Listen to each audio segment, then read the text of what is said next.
നമസ്കാരം. ഊസിൽ ശിവാനിയും സത്യജിത് ഷുവറും നമ്മൾ ഇന്നത്തെ ലോക്ക് തുറന്നപ്പോൾ ആദ്യത്തെ കാലത്ത് തന്നെ നമ്മൾ ഒരു ക്യാരക്ടറെ കാണാൻ കാത്തിരിക്കുന്നല്ലോ. ശരിക്കും പറഞ്ഞിട്ട് ചോട്ടു എന്ന് ശരിക്കും ഒരു ചോട്ടു തന്നെയാണ്. അല്ല, വീഡിയോയിൽ പറയുന്നുണ്ട് അവിടെ എന്നെ പൃഥ്വിരാജ് സർ ചോട്ടു എന്ന് വിളിച്ചത്. ശരിക്കും പറഞ്ഞാൽ അത് അത്രക്കേ ഉള്ളൂ, ചോട്ടു. അപ്പം ഈ ചോട്ടുവും പിന്നെ മസൂദ് എന്ന് പറഞ്ഞ ക്യാരക്ടർ ചെയ്യുന്ന ആളുടെ രണ്ടുപേരെ ക്യാരക്ടർ റിവീലിംഗ് ആണ് വന്നത്. ചോട്ടുവിന് പറയാനുള്ളത് സിനിമയെക്കുറിച്ചല്ല, അവിടെ ചോക്ലേറ്റ് കൊടുത്തതിനെക്കുറിച്ചും അവരുടെ വിശേഷങ്ങളെക്കുറിച്ചും ഒക്കെയാണ് പറഞ്ഞത്. അതോടൊപ്പം തന്നെ മാർച്ച് 27 സിനിമ മസ്റ്റായിട്ട് വന്ന് കാണണമെന്നും പറഞ്ഞിട്ടുണ്ട്. മറ്റേ ക്യാരക്ടറിൻ്റെ റിവീലിംഗ് നടത്തിയപ്പോൾ പറഞ്ഞിരുന്നു ഈ സിനിമ വളരെയധികം എക്സൈറ്റഡ് ആയിട്ട് അവരും കാത്തിരിക്കുന്ന സിനിമ തന്നെയാണ്, നിങ്ങൾക്ക് എല്ലാവർക്കും തരുന്ന ഒരു ഈ സിനിമയുടെ ഏറ്റവും നല്ല ഒരു അനുഭവമായിരിക്കുമെന്നും പറഞ്ഞ് അദ്ദേഹം അവസാനിപ്പിക്കുന്നുണ്ട്. നമുക്കറിയാം, കുറച്ച് ദിവസങ്ങളായി നമ്മൾ എമ്പുരാൻ്റെ അപ്ഡേഷൻസിൻ്റെ പിറകെ പോകുന്നുണ്ട്. വളരെ ഓരോ ലോക്ക് തുറന്ന് ഓരോ ക്യാരക്ടേഴ്സിനെ കാണുമ്പോഴും നമുക്ക് ഭയങ്കര എക്സൈറ്റ്മെൻ്റ് ആണ്. നമ്മൾ വിചാരിക്കാത്ത കുറേ ക്യാരക്ടേഴ്സൊക്കെ ഇതിനകത്ത് വരുന്നുണ്ട്.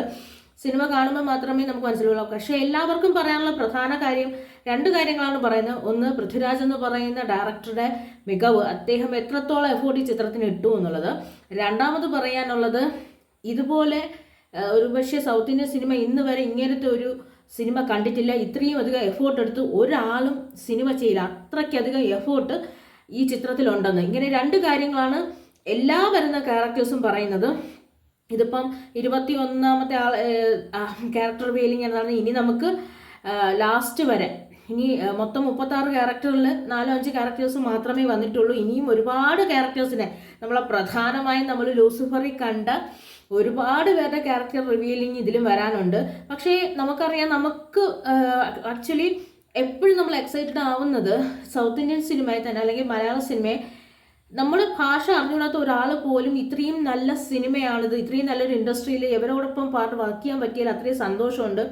വളരെ സന്തോഷത്തോടു കൂടി വളരെ എഫോർട്ട് എടുത്ത് അവർക്ക് ഈ സിനിമയ്ക്ക് വേണ്ടി നിന്നു എന്ന് പറഞ്ഞിട്ട് നമ്മുടെ മലയാളത്തിൻ്റെ ഒരു നടനും അതുപോലെ തന്നെ സംവിധായകനുമായവരെ ഇത്രയും നന്നായിട്ട് അവരെക്കുറിച്ച് പറയുമ്പോൾ, പിന്നെ അവരുടെ എഫേർട്ടിനെ കുറിച്ച് പറയുമ്പം നമ്മുടെ നടന്മാരുമായി സ്ക്രീൻ ഷെയർ ചെയ്യാൻ പറ്റിയത് വളരെ ഒരു പ്രിവിലേജായിട്ട് കണ്ട് പറയുമ്പോഴാണ് നമുക്ക് ഏറ്റവും അധികം സന്തോഷം വരുന്നത്. അങ്ങനെ എമ്പുരാൻ്റെ ഇന്നത്തെ അപ്ഡേഷൻ കഴിഞ്ഞു. ഇനിയും നമുക്ക് അടുത്ത അപ്ഡേഷൻസിന് വേണ്ടി കാത്തിരിക്കാം. ബ്രഹ്മാണ്ഡമായ ഒരു ചിത്രം മോളിവുഡിൽ സൃഷ്ടിക്കപ്പെടുകയാണ്. അതിനുവേണ്ടി നമുക്ക് കാത്തിരിക്കാം.